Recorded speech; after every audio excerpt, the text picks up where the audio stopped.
26 mga bossing, talagang ito yung season na talagang magiging madugo para sa mga Duterte. O kita nyo ngayon, nandito tayo ngayon sa sa Davao City. At dahil nabalitaan nga natin na ang KOJC ay magkakaroon ng pagbisita ang korte para sa ocular inspection na sabi ko nga it doesn't make any sense. It doesn't make any sense or it doesn't make sense itong pagpunta ng mga ng korte diyan sa Kingdom of Jesus Christ dahil 16 days na na nagpunta diyan nanirahan diyan si General Torre kasama nung kanyang mga satanas na mga inutusang mga pulis noon. 16 days na sila nandiyan dyan. 16 days po, ito seryoso po ito ha. 16 days po silang nandiyan dyan sa loob, 16 days po silang nagpaikot-ikot, 16 days na parang sila po ang naging may-ari noong mga properties na yan dyan sa Kingdom of Jesus Christ. Kaya nga, takang-taka tayo, para saan pa itong ocular inspection? Kasi nga daw, merong kaso si Pastor Apollo Kibuloy na human trafficking at itong human trafficking na to, may isang nagrereklamo na yung nagrereklamo na yun, pinipwersa daw siya na magbenta ng munchkins. Oo, at sa pagbibenta daw na yun, pag hindi daw siya kumukota, siya daw ay sinasanction. So parang sapilitan daw silang pinagtitinda. Sabi ko nga, sa lahat naman siguro ng mga simbahan, sa lahat naman siguro ng denominasyon, sa lahat naman siguro ng paniniwalang espiritual, meron pong mga fundraisers yung mga yan. Siyempre, saan ba sila kukuha ng kanilang panggastos? Siyempre, sa mga fundraising nila. Ano yan? And aside from that, mga bossing, sa mga fundraisers na yan, di ba nagbibigay tayo sa simbahan o sa simbahang Katoliko? Kapag tayo ay nagsimba, meron yan collection. Dati nga, ang collection isa lang Ngayon, mula may second collection, third collection, sinasabi nila kung ano yung mga programa nila. Halimbawa, ginagawa yung Adoration Chapel sa simbahan. Sasabihin niyan, ito meron tayong second collection para sa ating proyekto na pinapagawang mini chapel, ganito, ganyan. Kung ano man yung proyekto ng simbahan, nangongolekta yan sa mga members at saka mga churchgoers nila ng pera. Sa mga Iglesia ni Cristo, ikapo ang tawag nila diyan. Sabihin na natin na ikapo sa Katoliko, sa mga born again Christian, sa mga kung ano-anong simbahan, meron talaga yan. Sa Iglesia ni Cristo, 30% nga yan. Very strict sila diyan. Talagang 30% ng iyong kabuhayan ay dapat na inaalay mo sa simbahan dahil yun ang balik mo sa Panginoon, sa lahat ng blessing. So lahat siya hindi ang binubuwisan. Walang buwis po yan. Walang buwis na binabayaran ang mga simbahan. Kaya nga sabi nila, kaya nga maraming mga pera ang mga simbahan dahil wala nga silang buwis na binabayaran. Yung mga abuloy na binibigay natin sa simbahan, ikapo, sa collections, ganyan. So, and bawat simbahan, ako sa amin sa Katoliko, pag linggo, nakikita mo yung simbahan, nagtitinda sila doon ng mga kung ano-ano, leche plan, kaldereta, sisig, kung ano-ano magbebentahan kasi nga fundraising nila yon, napupunta yon sa simbahan. Ganun din sa Kingdom of Jesus Christ, yung mga members nagtitinda din sila ng mga produkto, yun yung tulong nila sa simbahan. Kasi nga sabi ko nga sa inyo dito sa KOJC, yung mga full-time worker nila dyan, libre lahat. Libre eskwela, libre bahay, libre pagkain, lahat libre, pati transportation, libre sila dyan. Pati yung mga personal na mga bagay sa mga shampoo, mga toothpaste, sabon, pati sabon panlaba, libre sila dyan sa KOJC compound. Lalo na pagka full-time miracle worker ka. So talagang, syempre may mga pinapaaral ka pa, may mga scholars ka, may mga pinapaaral ang simbahan, mga nag-aabogasya, nagpupulis, at kung ano-ano pa, napakarami nilang mga aktibidades. And aside from that, ang SMNI at ang KOJC, nag-outreach program yan, nagbibigay yan ng tulong. Merong SMNI Foundation, di ba, na nagbibigay ng tulong sa mga nasasalanta ng bagyo, lindol, and all. So kailangan niya ng pera. Saan kukunin yan? Wala namang pondo ang simbahan galing sa gobyerno. Wala namang pondo galing sa mga mali-maleta, hindi ba? Nanggagaling yan sa tulong-tulong na effort ng mga members para mag-raise ng funds. So, pinagtitinda, whatever form or shape, fundraisers yan ng simbahan. And depende na yan sa simbahan kung paano sila magre-raise ng funds. Hindi ba? So, in this case, kay Pastor, sa nagre-reklamo kay Pastor, libre, yung nagre-reklamo na yan, lahat silang magkakapatid, pati nanay at tatay, mga miyembro yan. lahat sila libre sa libre eskwela, pinag-aaral yung mga yan, o tapos syempre ikaw sa sarili mo, mayroon ka namang pakinabang, kahit pa paano magbalik ka naman. So kung ang requirement magtinda tayo para makapag-aral tayo lahat, makakain tayo lahat, masustain natin itong ating buhay dito, 'di ba? O syempre gagawin natin. So magkano lang man yung nagrereklamo, actually ang kinikita lang niya sa isang araw yata 150 pesos, yun lang yung kanyang araw-araw na kailangan na ma-produce para para naman sa simbahan. Mantakin mo, libre bahay, libre tirahan, libre pagkain, libre eskwela. Kolehiyo, sabi ko nga sa inyo, napakahirap mag-aral kasi ang mahal-mahal ng tuition fee, pero libre. Napakaganda pa ng mga eskwela nila. And aside from that, meron pa silang Children's Joy Foundation dati na nagpapakain at nagpapaaral sa napakaraming mga milyon-milyon ng bata actually sa buong mundo. So, mantakin mo, i-freeze mo yung assets ng simbahan dahil lang sa reklamo ng isang tao na nagre-reklamo na kailangan niya magtinda at kumita ng 150 pesos isang araw. Hindi ba? Para lang matustusan yung mga pangangailangan. Magkano yung kinakain mo araw-araw? Magkano yung kinukonsume mong kuryente, tubig araw-araw? Magkano yung mga sinusupply sa inyo na mga necessities ninyo, yung mga needs pala ninyo, yung mga shampoo, sabon and all. Sa tuition fee pa lang, lugi na hindi ba? So kailangan talaga mag-e-effort tayo para matulungan ng isa't isa. Hindi naman pwedeng libre lang, ganun na lang yun. So hindi ba, to sustain yung ating lifestyle dito sa loob ng simbahan at ng compound, we also have to make an effort, di ba? Dahil nga dyan sa Kingdom of Jesus Christ, Commonwealth lahat ng kita ng lahat ng mga ng simbahan, mga donations and all, mapupunta yan sa isang sisidlan lang. Walang may-ari niyan, silang lahat ang may-ari niyan. Nagkataon, itong Kingdom of Jesus Christ, hindi sila corrupt. Itong KOJC, hindi sila mga kawatan. Yung kanilang leader, hindi magnanakaw. Kaya ngayon, yung kanilang leader, maraming gusto para sa kanyang mga members. Meron silang Glory Mountain, napakaganda. Prayer Mountain, napakaganda. Meron silang compound na napakaganda. Meron pa silang Kingdom na napakaganda. Lahat yan, ginawa nila yan para saan? Para sa mga members. Kasi yung kapilya nila, yung kanilang katedral na tinatawag, hindi sila kayang i-accommodate lahat. Kaya sabi ni Pastor, gawa tayo ng malaking dome para magkakasama tayo, pagkasasamba tayo, kahit gaano tayo karami, uuwi lahat ng mga delegates sa buong mundo para mag-celebrate tuwing anniversary natin. Kaya tayong i-accommodate noong ating kingdom. Ganun yun. It's not to brag. It's not to show this and that, no. Ikaw ba, bilang isang tigalabas, pwede kang pumunta sa Glory Mountain? Hindi. Marami nga nagsasabi sa amin, naiinggit sila sa amin kasi nakakapunta kami doon. Hindi lahat pwede magpunta doon. Exclusive yung mga properties na yan sa kanila lang. Hindi yan bukas sa publiko, naniningil sila ng mga entrance. Walang ganun.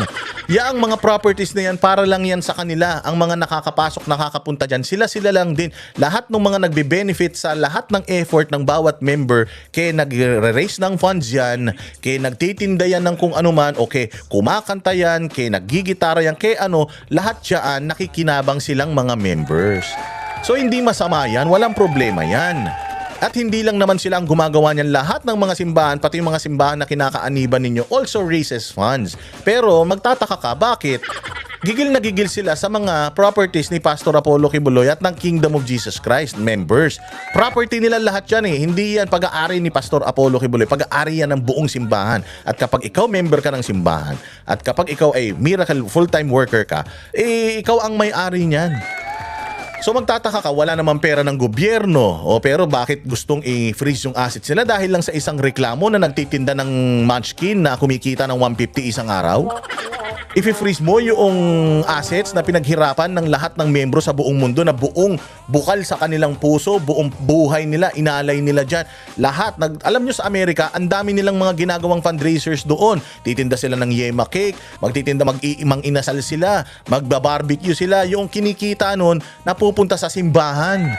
At yun yung ginagamit nila para masustain yung kanilang lifestyle, masustain yung kanilang first world lifestyle dahil nga ang KOJC first world yan sa isang third world country. Ano yan, para silang kanang tawag nila dyan, bansang kaharian eh. O paulit-ulit ko tong sinasabi sa inyo, paulit-ulit ko tong kinukwento para maintindihan ninyo na walang problemang nangyayari dito, walang illegal na nangyayari dito, walang kalokohan nangyayari dito. Lahat ng nangyayari dito sa loob ng Kingdom of Jesus Christ, ganun din ang nangyayari sa ibang mga simbahan. Well, nakakalungkot lang na sa ibang mga simbahan, ang mga pinuno, yun ang parang, alam mo na, talagang sila yung may-ari nitong mga properties na tawag dito yung invest ba?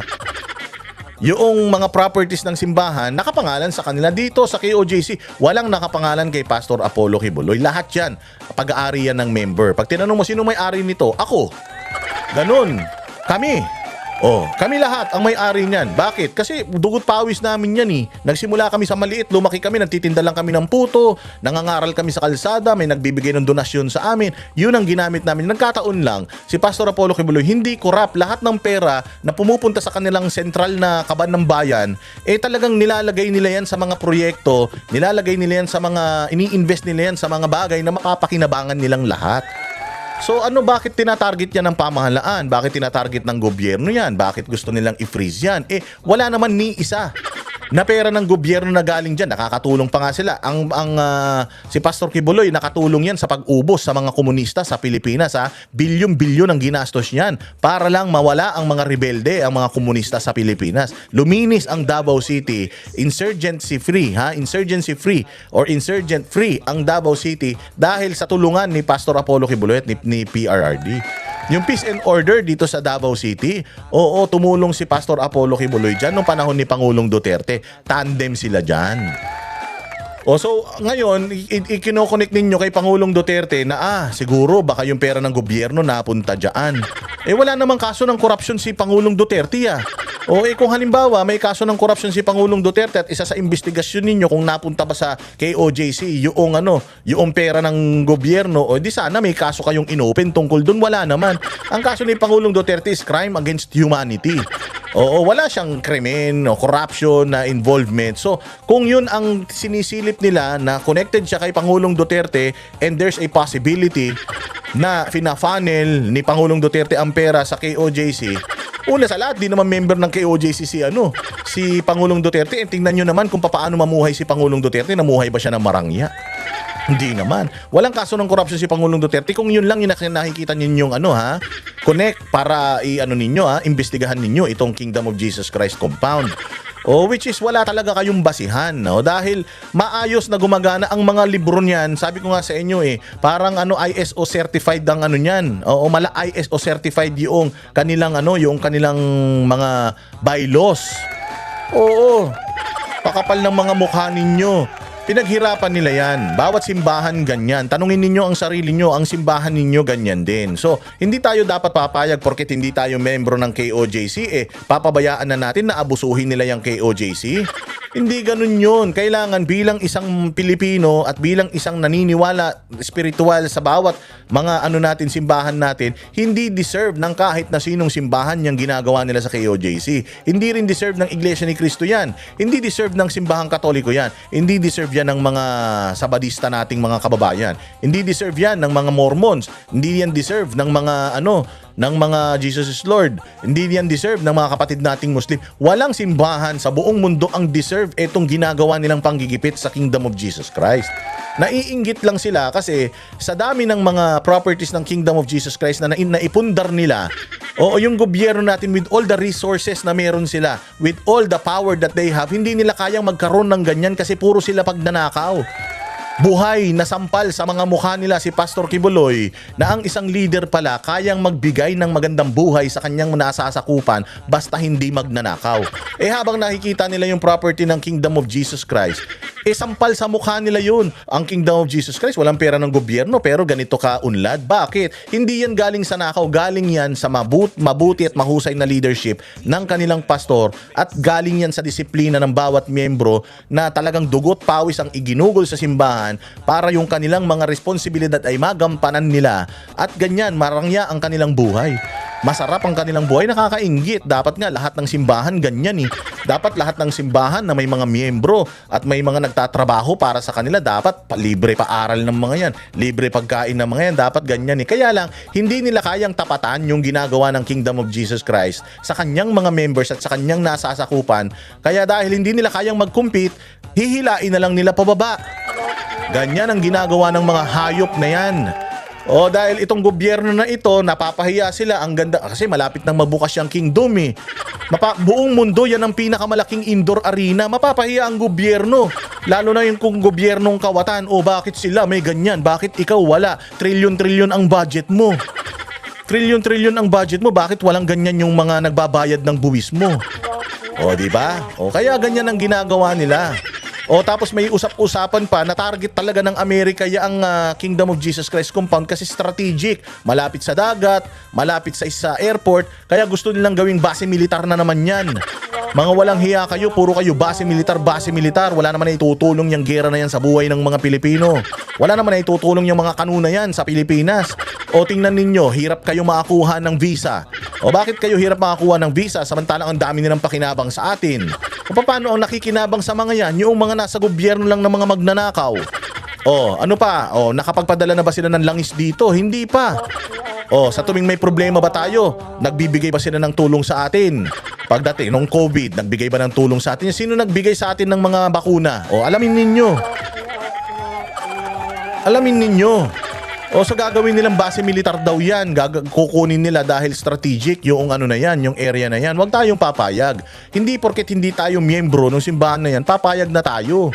Nasa Pilipinas yan, mga Pilipino din yung mga yan. Bagamat magkakaiba tayo ng paniniwalang espiritual, respetuhan, eh hindi dapat nangyayari sa kahit na kaninong kababayan natin yung ganitong klase ng pang-aabuso. Yan yung lalabanan natin. Kami ang boses ng masa, hindi natatakot. Katotohanan lang, di kami nalulunod. Walang bahid ng sismis, lahat ay totoo.